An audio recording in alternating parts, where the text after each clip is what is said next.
Hi everyone, my name is Maria, and today we are going to talk about strategic PR and 360-degree campaign. We have been asked to talk about the characteristics, the features, the advantages, and disadvantages. So, I'm gonna start with strategic PR. So, strategic PR deliver messages and information to the public in the form of stories. It mainly uses medias, and the goal of these stories is to make people see a person or a company in a positive way.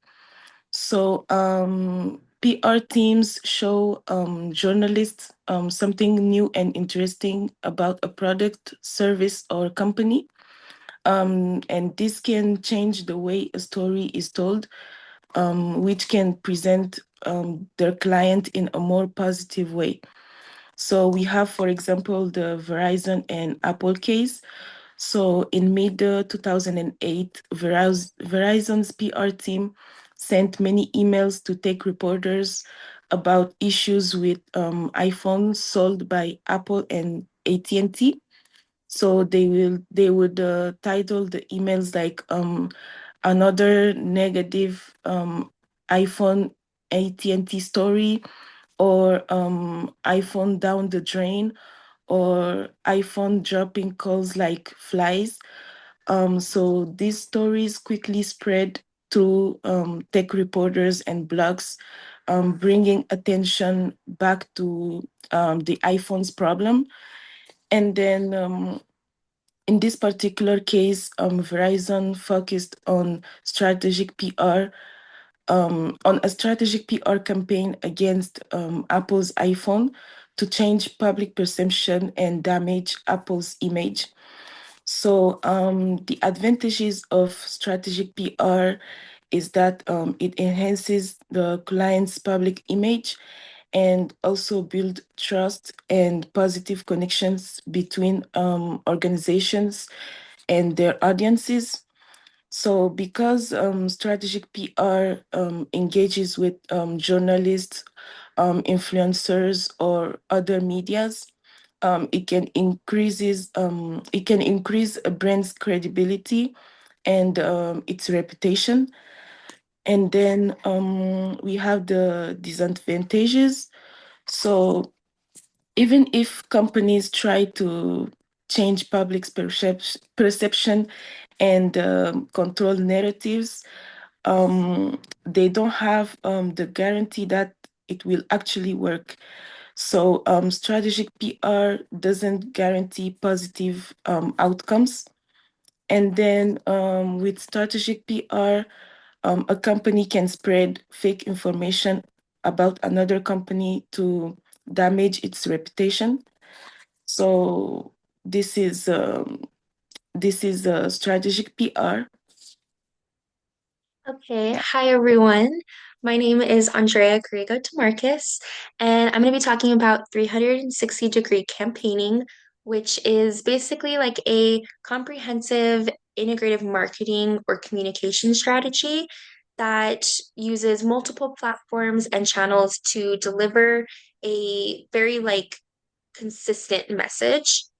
So, firms and their clients nowadays use the internet as a large social networking resource to basically build identification with clients. And the goal of this campaigning is to create this very large virtual community surrounding clients, products, and services with multiple different things.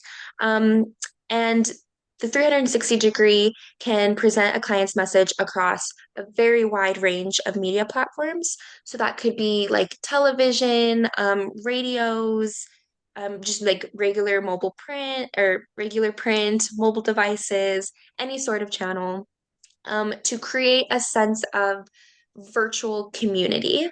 So, something very like a special thing that you want to be a part of among consumers. And then editorial newses stories and sometimes even paid advertisements, then reinforce that identification with the virtual community and basically like build this large web of clients and what they're trying to either sell or communicate or put out there to believe. That example being Apple. Apple has such a big community, and having an iPhone or Apple products kind of makes you a part of that like special group of people. So even when you have other companies like Verizon coming in and putting out these negative PR things and all of this like bad stuff about Apple, it kind of really doesn't very do much for Apple because they have such a big loyal community that finds their products good. So it doesn't really like hurt them as much as if they didn't have that structure in that community. Um, some advantages would be that there is such a wide reach because these firms are using so many different platforms. It's reaching so many different people on an exponential level. Um, there's also consistency across the channels, which makes it really easy for consumers to recognize and understand a brand's like beliefs and values. Engaging customers increases the chances of sustained interaction. So this kind of just creates a stronger group, I guess you can say. It also increases brand awareness significantly because there's just so much of it. But disadvantages would be that because there is so much going out, it's very easy for it to be oversaturated. You can kind of get too much out there, which kind of turns off and puts off a lot of consumers. Um, Another disadvantage would be that it's very, very resource heavy. So it takes a lot of time and money and human resources to make such a multi-channel like campaign. And then on that note, it's also incredibly complex to coordinate because there's just so many pieces and so many different things that need to go out in a very specific way that it's very difficult to make sure it's going out properly and that it's coordinated well. So while they both have, advantages and disadvantages, it is a very widely used campaign to get information out there. Um, so yeah, that was our little video on strategic PR and 360-degree campaigning. We appreciate you guys listening. Thank you very Thank you. much. Bye.